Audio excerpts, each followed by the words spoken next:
Hi friends, நான் தான் கார்த்திகேயன் பேசுகிறேன். சௌமி லைஃப் ஸ்டைல் சேனல்லேருந்து. எல்லாம் எப்படி இருக்கீங்க ஃப்ரெண்ட்ஸ்?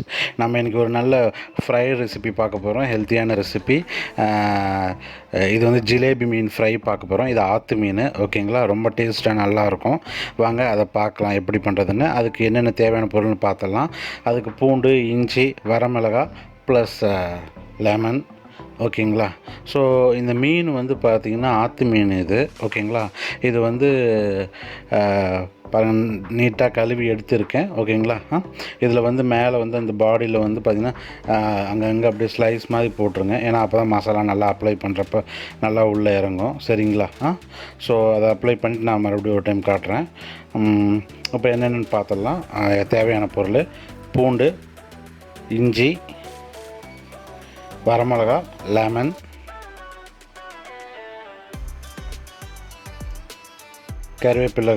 கருவேப்பிலை, ஜீரகம், அப்புறம் கொஞ்சம் பெப்பர், காரத்துக்கு தகுந்த மாதிரி, ஓகேங்களா? அதே மாதிரி வரமிளகாவும் காரம் எவ்வளோ வேணுமோ அவ்வளோ எடுத்துக்கோங்க. இது இல்லாமல் வந்து கார்ன்ஃப்ளெக்ஸ் மாவு, சோள மாவு, ஓகேங்களா? ஸோ இஞ்சியை வந்து இப்போ நீட்டாக சின்ன சின்ன பீசஸாக நான் கட் பண்ணி எடுத்துக்கிறேன்.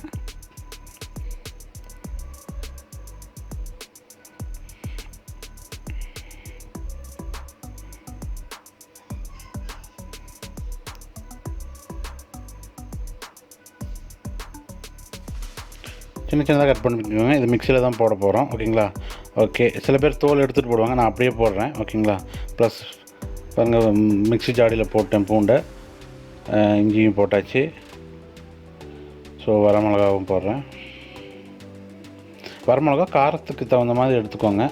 சில பேர் கலர் வேணும் அப்படின்னா வந்து இது எடுத்துக்கோங்க, காஷ்மீரி சில்லி கொஞ்சம் எடுத்துக்கோங்க. அது இல்லாமல் கருவேப்பிலை, அப்புறம் ஜீரகம், பெப்பர் எல்லாமே போட்டேன். இது இப்போ நான் மிக்சியில் ஆட்டிட்டு நான் உங்களுக்கு காட்டுறேன் எப்படின்ட்டு. ஆக்சுவலாக மிக்சியில் ஆட்டும்போது ரொம்ப வந்து நைஸாகவும் ஆட்டிட வேண்டாம், ஓகேங்களா? அது கொஞ்சம் என்ன சொல்கிறது, திப்பியாக ஆட்டிக்கோங்க. பாருங்கள், கையில் எடுத்து காட்டுறாங்க பாருங்கள். இது மாதிரி திப்பியாக எடுத்துக்கோங்க. அப்போ தான் சாப்பிட்றப்போ கொஞ்சம் நல்லாயிருக்கும், ஓகேங்களா? அது இல்லாமல் 2 லெமனில் 2 piece of lemon plus cornflakes மாவு, ஓகேங்களா? இது ரெண்டும் வந்து அதில் மிக்ஸ் பண்ணணும். இப்போ நான் அந்த அரைச்ச மசாலாவை தட்டில் ஊற்றிக்கிறேன். அப்புறம் ஒரு 2 to 3 டேபிள் ஸ்பூன் வந்து கார்ன்ஃப்ளெக்ஸ் மாவு. இது ரொம்ப அதிகமாகவும் போட்டாதீங்க. அதிகமாக போட்டிங்கன்னா அப்படியே நைஸாக அப்படியே தூளாக பிரிஞ்சு வரும், ஓகேங்களா? ஸோ அதனால் அதிகமாக போட்டுக்க வேணாம். ஒரு 2 இல்லை மேக்ஸிமம் 3 டீஸ்பூன், ஓகேங்களா? அதுங்க பிசைகிறப்பயே தெரியும் அந்த என்ன சொல்கிறது, அந்த ஏற்கனவே அரைச்ச மசாலாவோட பதம் மாறாமல் இருக்கிற அளவுக்கு ஆட் பண்ணிக்கோங்க. ஃபுல்லாக கார்ன்ஃப்ளெக்ஸ் மாவு போட்டிங்கன்னா அது ஒரு மாதிரி வேறு மாதிரி வரும், பிரியாக வந்துடும் எண்ணெயில் போடுறப்ப, ஓகேங்களா? அதுக்கப்புறமேட்டு வந்து ஒரு 1/2 லெமன் ஜூஸ் புழிஞ்சு விட்டுக்கலாம்.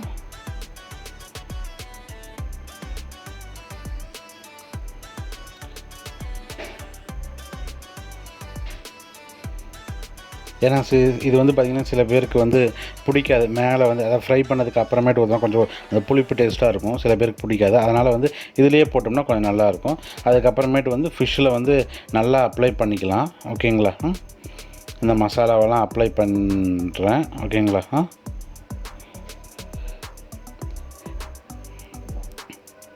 இதில் வந்து பார்த்திங்கன்னா வந்து நல்லா அந்த ஸ்லைஸ்லாம் கட் பண்ணியிருக்கேன்ல, அந்த இடத்துலலாம் வந்து நல்லா மசாலா போகிற மாதிரி இது பண்ணிக்கோங்க, ஓகேங்களா? இங்கே பாருங்கள், நல்லா மசாலா வந்து ஸ்லைஸ்லாம் போய் கொஞ்சம் வெயிலில் காய வைக்கலாம், இல்லை வீட்டுக்குள்ளேயே கூட ஒரு 1/2 hour மசாலா கொஞ்சம் மேலெலாம் கொஞ்சம் ட்ரை ஆகிற மாதிரி காய வச்சுக்கோங்க. காய வச்சுட்டு நம்ம அடுப்பில் போட்டு எடுக்கிறது தான் எண்ணெயில். நான் இப்போ வந்து இது எண்ணெயில் வந்து நான் டீப் ஃப்ரை பண்ணல, நான் ஒரு தவா ஃப்ரை தான் பண்ணுறேன், ஓகேங்களா? நான்ஸ்டிக் வச்சுட்டேன் ஃப்ரை பேனு, அதில் எண்ணெயும் கொஞ்சம் ஊற்றிட்டேன். லைட்டாக சூடு ஆகிடுச்சு. இப்போ ஃபிஷ் நம்ம போட்டுடலாம்.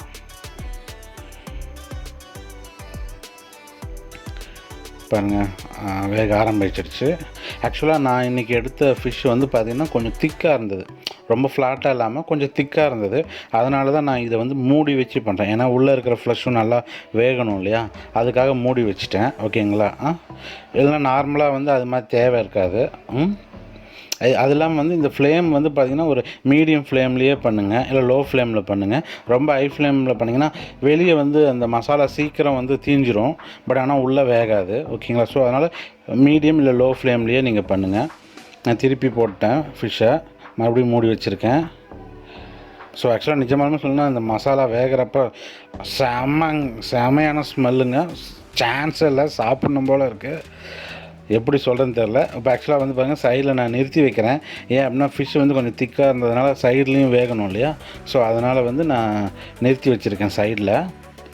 நிஜமாலுமேங்க நான் என்ன சொல்கிறது, நான் ஏற்கனவே வந்து சில்லி சிக்கன் ரெசிபி போட்டிருந்தேன். அது வந்து ரெடிமேட் பவுடரில் தான் வாங்கி போட்டிருந்தேன். பட் ஆனால் இதில் வந்து பார்த்திங்கன்னா செம்மையாக இருக்குது. இதே மாதிரி நம்ம சில்லி சிக்கனுக்கும் பண்ணிக்கலாம். ஓகேவா? ஸ்மெல்லு என்ன, அது அந்த ஃப்ரை ஆகும்போதே வந்து பார்த்திங்கன்னா ஸ்மெல்லு செம்மையாக இருக்குது. நிஜமாலுமே சான்ஸே இல்லை. ஓகேங்களா? ரொம்ப டேஸ்டியாக இருக்குது. ஆக்சுவலாக சில பேர் இந்த தலை போர்ஷனை மட்டும் எடுத்துகிட்டு அப்படியே ஃப்ரை பண்ணுவாங்க. அது மாதிரியும் பண்ணலாம். நானும் ஆக்சுவலாக தலை சாப்பிட மாட்டேன், பட் ஆனால் அப்படியே கட் பண்ணி எடுத்துக்கிட்டு வந்தாச்சு. நான் அந்த தலை போர்ஷன் கட் பண்ணாமல். ஸோ அதனால் நான் அதை அப்படியே வச்சு போடுறேன். பட் ஆனால் தலை போர்ஷன் சாப்பிட மாட்டேன். பாருங்கள், ஃபிஷ் ஃப்ரை ரெடி ஆகிடுச்சு. நல்லா பாருங்கள், தூக்கும்போதே பாருங்கள் கட் ஆகுது பார்த்தீங்களா? ஸோ நல்லா வெந்துருச்சுன்னு அர்த்தம். இது மாதிரி ரொம்பவும் வேக விடுவானா, ஓரளவுக்கு ஃபிஷ்ஷோட ஷேப் மாறாமல் இருக்கிற அளவுக்கு வெந்தால் போதும். பாருங்கள், உடஞ்சே விழுந்துருச்சு. ஓகேங்களா? ஸோ இந்த அளவுக்கு தேவையில்லை, பட் கொஞ்சம் கம்மியாக வச்சு நம்ம வேக வச்சு எடுத்துக்கலாம். சரிங்களா சார்? வேக வச்சுங்கிற பாருங்கள், ஃப்ரை பண்ணி எடுத்துக்கலாம். பாருங்கள், சூப்பரான ரெசிபி ரெடி ஆகிடுச்சு. பிடிச்சிருந்தால் லைக் பண்ணுங்கள், ஷேர் பண்ணுங்கள்.